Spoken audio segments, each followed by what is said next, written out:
જય જવાન જય કિસાન। આપ સૌ જાણો છો એમ સમગ્ર ગુજરાતના મહેસૂલી અધિકારીઓ, મહેસૂલી મંત્રી અને એમના માણસો બધા જ જમીનોની ફાઇલ એને કરવી, ગૌચરો ઉદ્યોગપતિઓને પધરાઈ દેવા, આવા અનેક પ્રકારના સ્કેમ કૌભાંડો કરીને કરોડો અરબો કમાતા। ડીઆઈએલઆર વાળાનો આમાં મેળ નહોતો પડતો। District inspector of land records કચેરી અને એના સંબંધિત અધિકારીઓને જોઈએ એવી મલાઈ નથી મળતી। એટલે રાજ્ય સરકારે જ એમના માટે આયોજન કરી આપ્યું કે તમે એવું કરો કે જિગ્નેશભાઈનું ખેતર દિનેશભાઈમાં મૂકી દો, દિનેશભાઈનું ખેતર જિગ્નેશભાઈને મૂકી દો।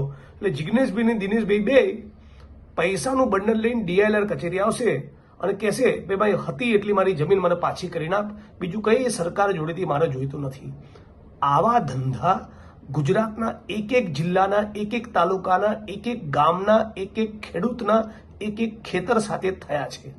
આ ખોટી ભૂલ ભરેલી ખોટી માપણીઓ નથી, એક રાજ્યવ્યાપી ષડયંત્ર છે। રાજ્યવ્યાપી ભ્રષ્ટાચારને વાચા આપવા માટે સરકારે પોતે ઊભું કરેલું એક ષડયંત્ર છે અને એના કારણે આખા ગુજરાતના ખેડૂતો બરબાદ થયા છે, વધુ બરબાદ થવાના છે। આ મુદ્દે આજની તારીખે નહીં બોલો તો તમારી આવનારી પેઢી એ પોતાના શેડા માટે અંદર અંદર લડશે, ભાઈ ભાઈની વચ્ચે કજિયા થવાના છે।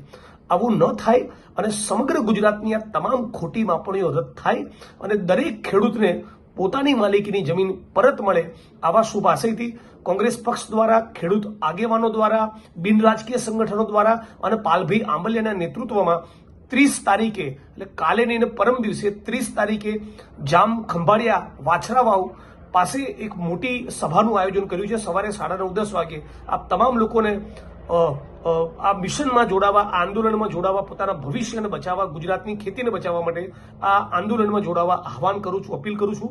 30 તારીખે સવારે 9:30-10 વાગે જામ ખંભાળિયા મળીએ છીએ। જય જવાન જય કિસાન, જય સંવિધાન।